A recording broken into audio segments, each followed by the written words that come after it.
pekerja merasa kepentingannya kurang diperhatikan oleh manajemen, sehingga mereka secara kolektif bergabung dalam organisasi yang dinamakan Serikat Pekerja, yaitu organisasi yang mewakili kepentingan karyawan untuk menyelesaikan konflik dengan pengusaha.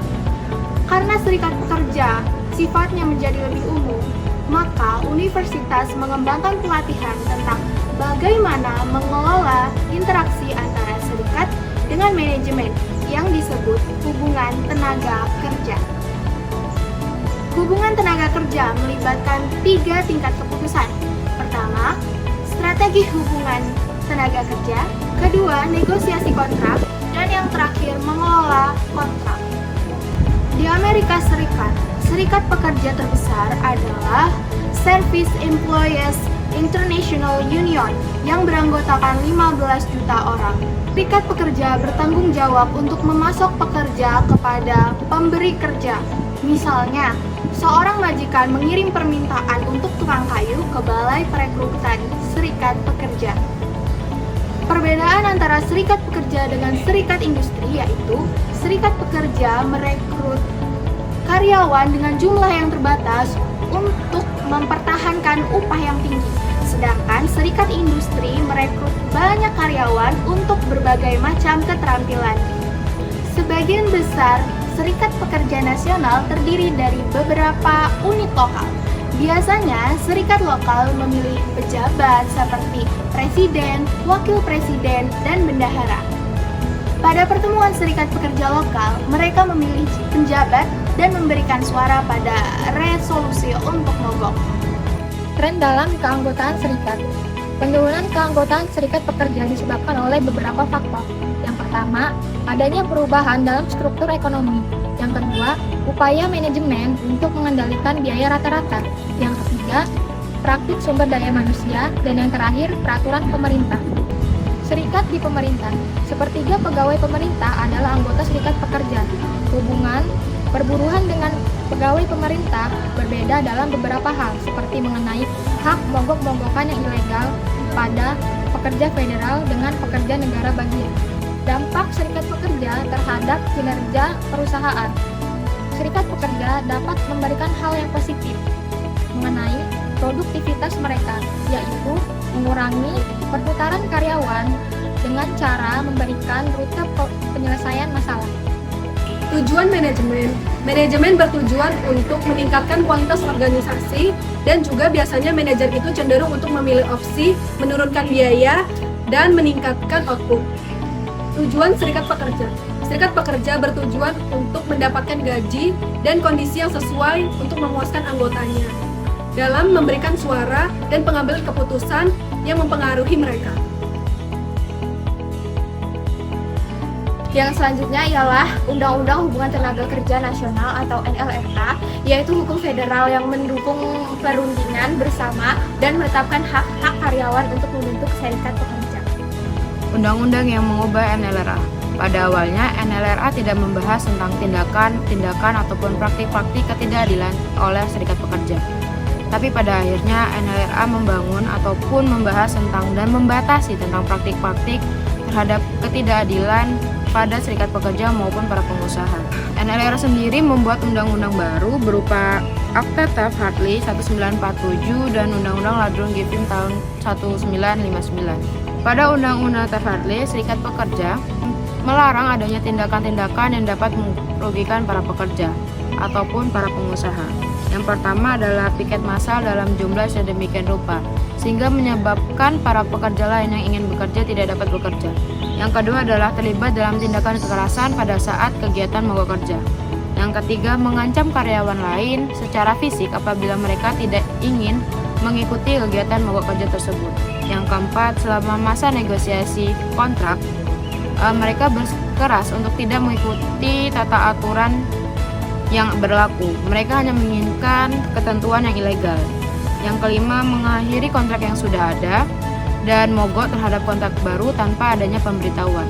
Undang-Undang Taft-Hartley sendiri memberikan kepada ataupun memberikan peluang kepada negara bagian untuk menetapkan right to work law, yaitu membuat serikat pekerja, pemeliharaan keanggotaan dan toko agen menjadi ilegal.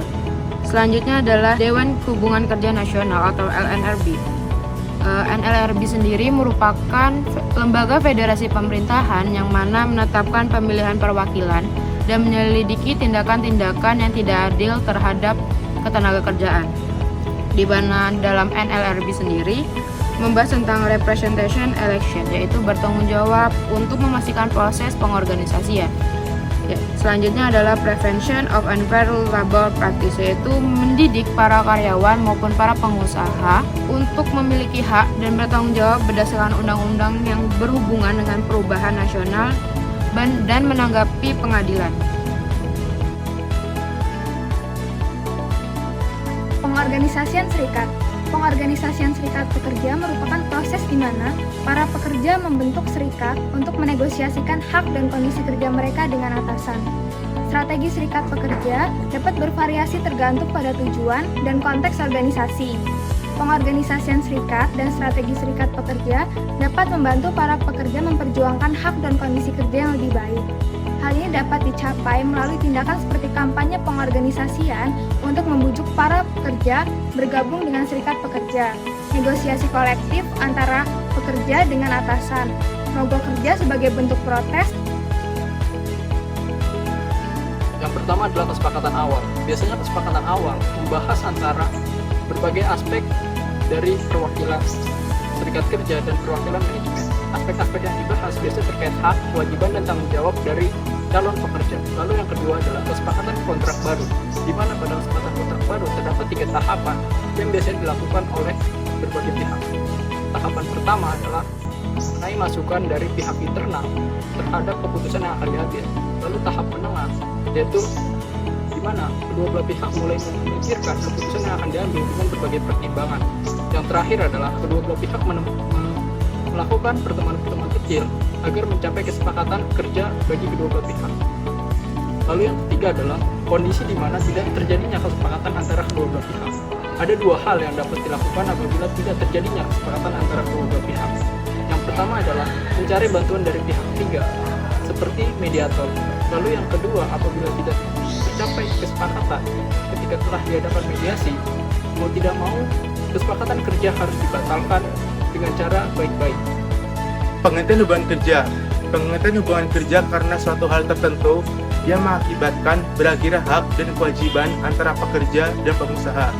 Ada 2 jenis penghentian pekerja. Yang pertama adalah mogok kerja, yaitu keputusan kolektif dari anggota serikat kerja untuk tidak bekerja sampai tuntutannya dipenuhi oleh perusahaan. Lalu ada penolakan pekerjaan, yakni tindakan pengusaha untuk menolak pekerja dari perusahaan sampai memenuhi syarat tertentu yang diinginkan oleh pengusaha ataupun perusahaan. Administrasi kontrak. Kesulitan dapat menimbulkan konflik yang berkelanjutan ke putaran negosiasi berikutnya. Peristiwa selama negosiasi terdapat pemogokan, penggunaan pekerja pengganti, atau kekerasan oleh salah satu pihak yang juga menyebabkan kesulitan dalam bekerja. Administrasi kontrak termasuk melaksanakan syarat-syarat perjanjian dan menyelesaikan konflik atas interpretasi atau pitasi perjanjian. Proses untuk menyelesaikan konflik ini disebut prosedur pengaduan. Pendekatan baru untuk hubungan kerja. Perkembangan ini adalah penekanan pada kerjasama antara serikat pekerja, manajemen, dan penggunaan sistem non-serikat untuk kepentingan karyawan. Kerjasama buruh manajemen. Pemahaman tradisional untuk hubungan serikat manajemen bahwa kedua pihak adalah musuh, sehingga masing-masing pihak bersaing untuk menang dengan mengorbankan pihak lainnya. Kerjasama antara tenaga kerja dan manajemen dapat menampilkan keterlibatan karyawan untuk mengambil keputusan. Yang pertama, tim karyawan untuk mengatur diri sendiri. Yang kedua, tim pemecah masalah manajemen tenaga kerja. Yang ketiga, pekerjaan yang didefinisikan secara luas. Dan yang terakhir, berbagi keuntungan finansial, juga informasi bisnis dengan karyawan.